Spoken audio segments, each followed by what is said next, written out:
Hello friends, welcome to easy notes for your online study channel. आप सबके अपने YouTube channel पे आप सभी का बहुत बहुत स्वागत है। फ्रेंड, वीडियो को स्टार्ट करने से पहले जिन्होंने भी अभी तक हमारे चैनल को सब्सक्राइब नहीं किया है उन सबसे रिक्वेस्ट है कि जल्दी से चैनल को सब्सक्राइब और वीडियो को एक लाइक कर दीजिए, जिससे कि सारी अपडेट्स आपको मिलती रहे।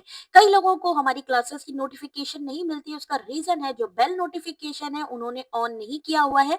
तो ऑल बेल नोटिफिकेशन पे ऑल पे क्लिक करिए, सारी की सारी नोटिफिकेशन आपको मिलेंगी। बात करते हैं यूजीसी नेट दिसंबर 2024 के एग्जाम के बारे में। यूजीसी नेट जून 2024 हो चुका है, दिसंबर 2024 हो चुका है। अब जिनको फर्स्ट टाइम एग्जाम देना है, कई लोगों को इसके बारे में प्रॉपर जानकारी नहीं है कि क्या होता है यूजीसी नेट का एग्जाम, और यहाँ पर यूजीसी नेट का एग्जाम कितनी बार होता है, कौन सी क्वालिफिकेशन होनी चाहिए, एप्लीकेशन फॉर्म क्या फॉर्म कब आएगा, कैरियर ऑप्शंस क्या मिलने वाले हैं और एग्जाम डेट, ये सारी ही चीजें हम लोग यहाँ पर डिस्कस करेंगे। साथ ही कौन सी नई चीजें चेंज होने वाली हैं आने वाले एग्जाम के लिए, उसको भी डिस्कस करेंगे। यहाँ पर एक्सपेक्टेड इसलिए लिखा है क्योंकि यहाँ पर ऑफिशियल नोटिफिकेशन का वेट है। हालांकि कमेटी गठित हो चुकी है जो कि ये यहाँ पर यूजीसी नेट एग्जाम को यहाँ पर काफी चेंजेस लाने वाली है। तो चलिए स्टार्ट करते हैं यूजीसी नेट दिसंबर 2024। सबसे पहले जानते हैं कि यूजीसी नेट एग्जाम है क्या। देखिए, यूजीसी जो हायर एजुकेशन से जुड़ी हुई इंस्टीट्यूशन है वो कंडक्ट कराती है नेट एग्जाम, जो कि है नेशनल एलिजिबिलिटी टेस्ट। किसके लिए होता है ये? अगर मान लीजिए आपको रिसर्च की फील्ड पे जाना है, यानी पीएचडी करनी है, आपको नेट करना जरूरी है, यूजीसी नेट करना बहुत जरूरी है। अगर आप पीएचडी करना चाहते हैं, एडमिशन के लिए यूजीसी नेट अनिवार्य हो चुका है। दूसरी चीज है, अगर मान लीजिए असिस्टेंट प्रोफेसर आप बनना चाहते हैं, आप असिस्टेंट प्रोफेसर के लिए अप्लाई करना चाहते हैं, गवर्नमेंट जॉब के लिए अप्लाई करना चाहते हैं, किसी यूनिवर्सिटी में पढ़ाना चाहते हैं, किसी कॉलेज में पढ़ाना चाहते हैं, तो भी यूजीसी नेट करना आपको कंपलसरी है। उसके अलावा जैसा कि मैंने कहा, यहाँ स्कॉलरशिप भी मिलती है। स्कॉलरशिप का मतलब है जेआरएफ, ठीक है। यहाँ पर जेआरएफ दिया जाता है, स्कॉलरशिप दी जाती है, कई कम्युनिटीज में भी दी जाती है, जिससे कि आपको आगे आने वाली अपनी रिसर्च से रिलेटेड जो आपकी एजुकेशन में आपको हेल्प मिल सके। तो ये हो गया कि यूजीसी नेट है क्या। UGC NET national eligibility test है, यानी एक राष्ट्रीय स्तर का ये एग्जाम है। जितने भी टीचर है, कहा जाता है ना, टीचिंग में सबसे हाईएस्ट चीज जो आती है वो यही आती है, स्टार्टिंग यहीं से होती है। तो ये एक नेशनल एग्जाम है और नेशनल टेस्टिंग एजेंसी ही इसको कंडक्ट कराती है। अब बात करते हैं कि यूजीसी नेट का जो एग्जाम है कितनी बार होता है। यूजीसी नेट का जो एग्जाम होता है वो साल में 2 बार होता है। पहला होता है जून में। जून का जो एप्लीकेशन फॉर्म आता है आपका फरवरी से मार्च के बीच में आता है। वहीं अगर हम बात करें, आपका जो दूसरा एग्जाम होता है वो होता है दिसंबर में। और दिसंबर 2024 का जो एग्जाम होता है उसका जो नोटिफिकेशन है वो आपका अक्टूबर में देखने को मिलता है। बट क्योंकि यहाँ पर जून 2024 का जो एग्जाम हुआ है वो री एग्जाम हुआ था पेपर लीक की वजह से, जिसकी वजह से यहाँ दिसंबर 2024 का जो एग्जाम है जिसका एप्लीकेशन फॉर्म अब तक आ जाना चाहिए था, उसको आने में डिले हो गया। अब ये फॉर्म कब आएगा? एप्लीकेशन फॉर्म जो भी यूजीसी नेट में असिस्टेंट प्रोफेसर बनना चाहते हैं, पीएचडी करना चाहते हैं, स्कॉलरशिप लेना चाहते हैं, जेआरएफ लेना चाहते हैं, तो इन सब चीजों के लिए आपके लिए एप्लीकेशन फॉर्म जो आपके स्टार्ट हो सकते हैं 15 नवंबर के आसपास देखने को मिल सकते हैं। 15 नवंबर 2024, दिसंबर के फॉर्म 15 नवंबर के बाद कभी भी जारी हो सकते हैं। 15 नवंबर के बाद, यानी जरूरी नहीं है कि 15 नवंबर 16-17 को भी जारी हो सकते हैं, लेकिन 15 के बाद ही आने के चांसेस हैं। ऐसे में अगर 15 को आएंगे, 15 को हम एस्टिमेट लगाते हैं, तो यहाँ पर दिसंबर प्रोसेस पूरा निकल जाएगा किसका? एप्लीकेशन फॉर्म फिलअप का, क्योंकि करेक्शन विंडो भी ओपन होती है। तो ऐसे में जो आपका एग्जाम होगा उसकी डेट यहाँ पर आपकी चेंज हो सकती है, यानी जो एग्जाम डेट होगी वो दिसंबर में ना होके वो आपकी चली जाएगी जनवरी में। जनवरी के फर्स्ट वीक में या सेकेंड वीक में, फर्स्ट या सेकेंड वीक में आपका जो एग्जाम है वो कंडक्ट होगा। जनवरी 2025 की मैं बात कर रही हूँ, ठीक है। जनवरी 2025 में एग्जाम होने की संभावना है। दिसंबर नवंबर दिसंबर में एप्लीकेशन फॉर्म फिलिंग होगी, 15 नवंबर के बाद कभी भी यहाँ पर आपके एप्लीकेशन फॉर्म आ सकते हैं। अब जो बच्चे नए हैं, जो नए कैंडिडेट्स हैं, वेट कर रहे हैं, तो आपको वेट करने की जरूरत नहीं है, क्योंकि हमारे चैनल पर आपको सारी अपडेट्स मिलती रहेंगी एग्जाम से जुड़ी हुई। जो ये साइट्स हैं जहाँ पे ये एप्लीकेशन फॉर्म आते हैं, कैसे फिल करना है, कौन कौन सी गाइडलाइंस है जिनको फॉलो करना है, वो सारी चीजें हम आपको टाइम टू टाइम बताते रहेंगे। दूसरी बात यहाँ पर करते हैं कि इस बार के एग्जाम में, क्योंकि पहले ही एक कमेटी बनाई गई, जिस कमेटी में कहा गया ये जो बार बार एग्जाम जो है पेपर लीक हो रहा है, उसकी वजह से यहाँ पर उनके डायरेक्शन के आधार पर ही इस बार का जो एप्लीकेशन फॉर्म है वो आएगा। यानी इस बार चेंजेस हो सकते हैं, एग्जाम की जो प्रोसेस है वो चेंज हो सकती है। यानी यहाँ पर इस बार आपको पता चलेगा कि कौन सा एग्जाम जो है उसका पैटर्न क्या रहेगा, सीबीटी मोड रहेगा या पेन पेपर मोड रहेगा या हाइब्रिड मोड रहेगा। ठीक है, हाइब्रिड मोड भी होता है, ठीक है, जैसे आपका सीटेट का एग्जाम होता है हाइब्रिड मोड पे भी होता है, तो सीबीटी पेन पेपर या हाइब्रिड, इन तीनों पैटर्न में से किसी एक को फॉलो किया जाएगा।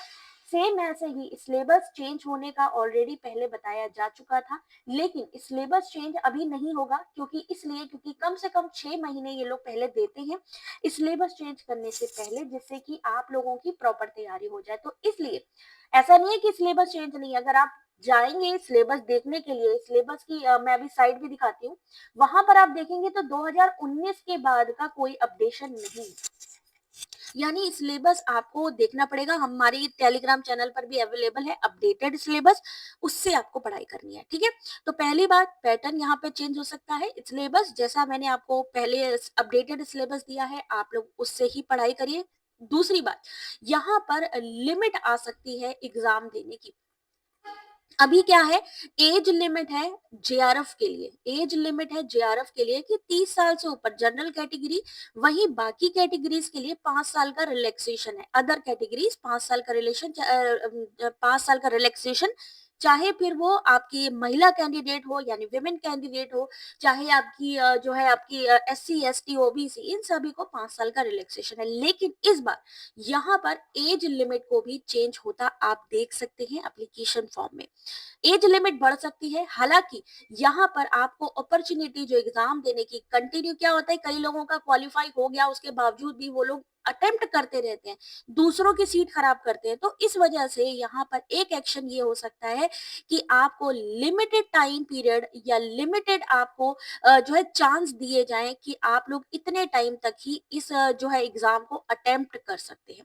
तो यहाँ पर ये जो चीज है ये यहाँ पर चेंज हो सकती है, यानी अटेम्प्ट के चांसेस जो हैं वहां पर लिमिटेड हो सकते हैं, जीआरएफ एज लिमिट चेंज हो सकती है, पैटर्न चेंज हो सकता है। यहाँ पे साथ ही साथ यहाँ पर एक और चीज है, निगेटिव मार्किंग जो भी आपकी चेंज होने के चांसेस है।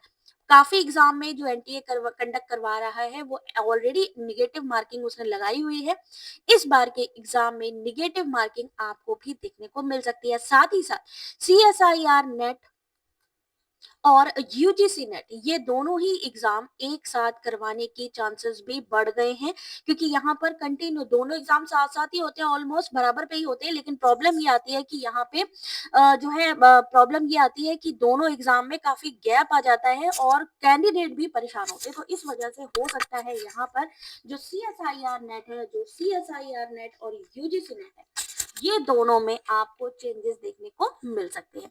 चलिए थोड़ा सा आगे बढ़ते हैं इसके बाद भी। ठीक है, आप लोग जरा जल्दी से एक बार वीडियो को लाइक कर दीजिए अगर आप लोगों को चीजें समझ में आ रही है कि यहाँ पर किस तरीके से आपको आने वाले एग्जाम की तैयारी करनी है। ठीक है, तो चलिए आगे बढ़ते हैं, थोड़ा सा आगे बढ़ते हैं। तो यहाँ पर देख सकते हैं कैटेगरीज, किन कैटेगरीज में आप लोगों का सिलेक्शन होता है। जैसे कि पहली है अवार्ड ऑफ जेआरएफ। ठीक है, पहली कैटेगरी है जहां आपको जेआरएफ दिया जाता है, जहां पे आपको जेआरएफ के साथ साथ असिस्टेंट प्रोफेसर के लिए भी एलिजिबिलिटी मिल जाती है। यानी अगर आप सबसे मेरिट लिस्ट पे आते हैं, याद रखिए यहाँ पर 40% पे सिलेक्शन नहीं होता है, यहाँ पर मेरिट के आधार पर सिलेक्शन होता है। ठीक है, तो ये 3 कैटेगरी इंट्रोड्यूस हुई थी जून 2024 में, जिसमें कि पहली कैटेगरी जेआरएफ की है। जेआरएफ मिलेगा, असिस्टेंट प्रोफेसर के लिए एलिजिबल होंगे और पीएचडी एडमिशन के लिए भी। वहीं दूसरी कैटेगरी, जहां पे आप असिस्टेंट प्रोफेसर के लिए भी एलिजिबल होंगे, पीएचडी के लिए भी एलिजिबल होंगे, लेकिन आपको जेआरएफ नहीं मिलेगा। कैटेगरी 3 है जो पीएचडी है, जिसमें आपको ना तो जेआरएफ होगा, ना आप असिस्टेंट प्रोफेसर के लिए अप्लाई कर पाएंगे, केवल कर पाएंगे तो पीएचडी के एडमिशन। अब कई लोगों का कहना है क्या मैम पीएचडी एडमिशन के लिए यहाँ पर कुछ पैसा दिया जाएगा?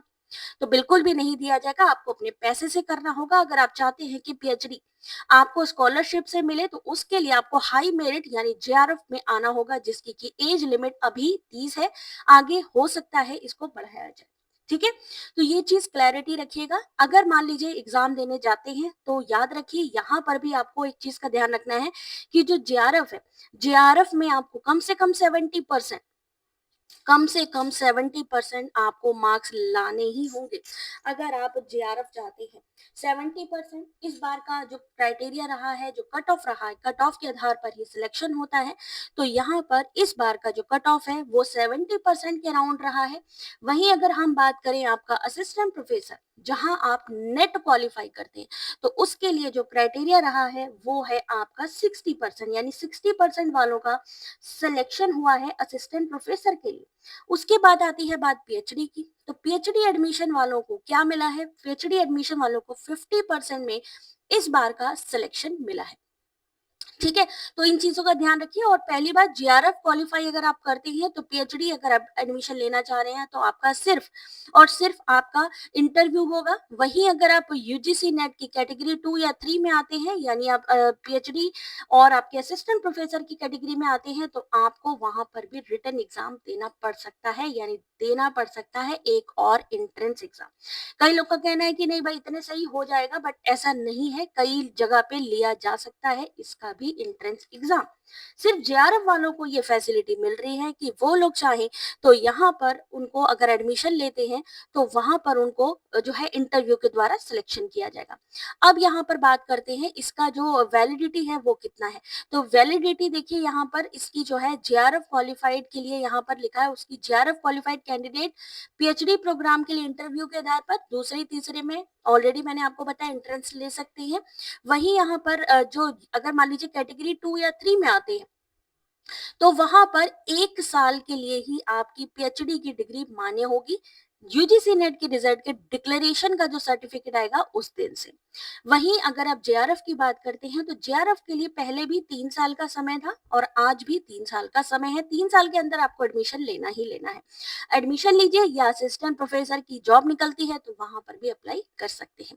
बात करते हैं कि पेपर का मोड क्या होगा, ओएमआर होगा या सीबीटी मोड होगा या हाइब्रिड मोड होगा, तो ये अभी जो आपकी ऑफिशियल बुलेटिन आएगी उसमें कंफर्म होगा। हालांकि यहाँ पर जो पैटर्न होगा वो यही मिलने को होगा, यानी पहला जो पेपर होता है वो आपका 100 मार्क्स का होता है जिसमें 50 क्वेश्चन होते हैं। वहीं दूसरा पेपर जो होता है उसमें 100 क्वेश्चन होते हैं और 200 यानी पर क्वेश्चन 2 मार्क्स का आपको देखने को मिलता है। एमसीक्यूज होते हैं जिसको कि आपको 3 घंटे, कोई भी ब्रेक नहीं होता है, 3 घंटे में आपको सॉल्व करना होता है। आगे बात करते हैं सब्जेक्ट और सिलेबस। जैसे कि मैंने आपको बताया सब्जेक्ट की लिस्ट यहाँ पर ऑलरेडी बताया गया है कि UGC net online dot in, इस पे जो अपडेट यहाँ पर जो सिलेबस की जो इन्होंने बात करी है ये 2019 का है। इसलिए आप लोग एक चीज का ध्यान रखिए, जो भी नए क्वेश्चन पेपर आ रहे हैं उनसे आप लोगों को नए टॉपिक मिल जाएंगे, उनको भी पढ़ते रहिए। हिंदी और इंग्लिश दोनों में आपको क्वेश्चन पेपर देखने को मिलेगा, कोई दिक्कत नहीं है। बाकी मार्किंग स्कीम में निगेटिव मार्किंग इस बार यहाँ पर आपको देखने को मिल सकती है। ये चेंजेस आपको ऑफिशियल बुलेटिन में ही देखने को मिलेंगे। ठीक है, तो ये नई चीजें हैं जो इस बार की दिसंबर 2024 के एग्जाम में चेंजेस मिल सकते हैं। वहीं अगर हम बात करें तो 50% 55% आपका पोस्ट ग्रेजुएशन में मार्क्स चाहिए अगर आप लोग यूजीसी नेट एग्जाम देना चाहते हैं, चाहे वो जनरल कैटेगरी हो या ईडब्ल्यूएस इकोनॉमिकली वीकर सेक्शन के जो हैं। उसके अलावा बाकी कैटेगरीज के लिए अगर हम बात करते हैं तो 50% पर उनका जो है 50% उनको लाने जरूरी है मास्टर डिग्री प्रोग्राम पे। जो मास्टर या डिग्री जो फाइनल ईयर में है वो भी यहाँ पर अप्लाई कर सकते हैं। थोड़ी और डिटेल आपको ऑफिशियल बुलेटिन आने पर हम आपको बताएंगे। बाकी जेआरएफ की एज लिमिट जैसा कि आप देख सकते हैं 30 साल है, लेकिन इस बार बढ़ सकती है। 5 साल का रिलैक्सेशन मिलता है अदर कैटेगरी, चाहे वुमेन हो, चाहे थर्ड जेंडर हो, SC ST PW। वही असिस्टेंट प्रोफेसर के लिए आपको कोई भी अपर एज लिमिट नहीं है। कोई भी असिस्टेंट प्रोफेसर की जो एग्जाम है दे सकता है। असिस्टेंट प्रोफेसर नेट के लिए, उसके लिए कोई अपर एज लिमिट नहीं है। और एडमिशन टू PhD यानी PhD के लिए भी कोई अपर एज लिमिट नहीं है, सिर्फ जेआरएफ के लिए है जहां आपको स्कॉलरशिप मिलती है। यहाँ पर क्राइटेरिया जो डिक्लेरेशन ऑफ रिजल्ट है वो भी यहाँ पर परसेंटाइल और परसेंटेज में आता है। तो इस चीज को आप लोग थोड़ा देख लीजिएगा, ये मैं आपको PDF प्रोवाइड कर दूंगी। अब ये मैं दिखाती हूँ जहां से इन्होंने कहा है सिलेबस लेने के लिए, तो अब आप लोग खुद देखिए 2019 से लेकर के अप्लीकेबल है। अपडेटेड सिलेबस इन्होंने बोला है, लेकिन आपको सेम किसी भी समय आप जाकर के साइकिल पे देखिएगा, ये चाहे दिसंबर साइकिल हो, चाहे अब दिसंबर की हो, चाहे जून की हो, सब में सेम ही सिलेबस यहाँ पर मिलेगा। इसलिए आप लोग हमारे टेलीग्राम पे चले जाइए, टेलीग्राम पे अपडेटेड सिलेबस आपको मिल जाएगा। और अगर तब भी ना मिले, आप हमारी वेबसाइट पे चेक कर सकते हैं या कमेंट कर सकते हैं, तो हम आपको प्रोवाइड कर देंगे। तो यहाँ नेट क्लियर करने के बाद होता क्या है, कुछ होता भी है कि नहीं? कई लोग का कहना है कुछ होता ही नहीं है। क्यों नहीं होता? अगर ऐसा होता कि कुछ भी नहीं हो रहा होता तो एग्जाम लोग क्यों देते? तो यहाँ पर आप रिसर्च एसोसिएट्स की तरफ जा सकते हैं, एनालिसिस बन सकते हैं, प्रोजेक्ट मैनेजर बन सकते हैं। उसके अलावा कई पब्लिक सर्विस अंडरटेकिंग्स में भी काम किया जाता है। इस समय तो ऑलरेडी यूजीसी की तरफ से भी एक साइट बनाई गई है जहाँ पे आप जाकर अपनी जैसे कि नेट क्वालिफाई करते हैं या जेआरएफ करते हैं, तो वहां जाकर आप अप्लाई कर सकते हैं। जिस भी यूनिवर्सिटी या कॉलेजेस में डिमांड होगी, आपको वहां पे डायरेक्टली ऑफर किया जाएगा। तो कैंडिडेट को कई जगह पे हायर किया जाता है, यहाँ तक कि Indian oil, Bharat heavy electricals, ONGC, NTPCL, यहाँ तक कि गवर्नमेंट के कई एग्जाम्स भी होते हैं जहां पर इस चीज को वैल्यू दी जाती है। तो इस चीज का ध्यान रखिए। असिस्टेंट प्रोफेसर बन सकते हैं, आप रिसर्च की फील्ड में जा सकते हैं, एनालिसिस्ट बन सकते हैं, प्रोजेक्ट मैनेजर बन सकते हैं, गवर्नमेंट जॉब्स कर सकते हैं। तो ये सारी चीजें होती हैं अगर आप यूजीसी नेट को क्लियर करते हैं। याद रखिए, अगर आप करना चाहेंगे तो ही आपको यहाँ पर चीजें पॉजिटिव नजर आएंगी, अदरवाइज निगेटिव करने वाले तो सब जगह मौजूद है। ठीक है, तो अपना फोकस अच्छे से रखिए। बाकी जो भी हमारे साथ दिसंबर 2024 की तैयारी करना चाहते हैं, आप सभी से रिक्वेस्ट है जल्दी से वन टाइम, यहाँ पे सिर्फ वन टाइम की मेंबरशिप है 299 की, आप वो ले लीजिए। दिसंबर का पूरा सेशन कंप्लीट कराया जाएगा, फिर चाहे जनवरी में एग्जाम हो या दिसंबर में एग्जाम हो या फरवरी में एग्जाम हो, वो सारा रिवीजन, वो सारा प्रीवियस ईयर क्वेश्चन पेपर, वो सारे मॉक टेस्ट, यहाँ तक कि डेली बेसिस पे क्विज जो कि आपको टेलीग्राम पर मिलते हैं, वो सारी चीजें हम आपको प्रोवाइड करेंगे। कंप्लीट PDF क्लास के बाद आपको वेबसाइट पे, टेलीग्राम पर भी मिलेगी। तो अगर अभी तक आपने हमारे चैनल को सब्सक्राइब नहीं किया है, मेंबरशिप नहीं लिया है, तो जल्दी करिए। और अगर आपको वहां पर यूट्यूब पे नहीं ले पा रहे हैं ज्वाइन बटन से, कोई टेंशन नहीं है, आप हमें कमेंट करिए, हमारे टेलीग्राम से डायरेक्ट भी ले सकते हैं। 299 कुछ ज्यादा नहीं है, आप मेंबरशिप लीजिए, आगे की तैयारी करिए। बाकी ऑल द वेरी बेस्ट। कोई क्वेश्चन और भी हो एग्जाम से जुड़ा हुआ तो आप पूछ सकते हैं। बाकी अभी हमने आपको बता दिया है, बाकी और भी जो ऑफिशियल अपडेट्स आती हैं हम आपको प्रोवाइड करेंगे। ऑफिशियल नोटिफिकेशन कभी भी जारी हो सकती है यूजीसी नेट एग्जाम से जुड़ी हुई। तो all the very best, God bless you, thank you.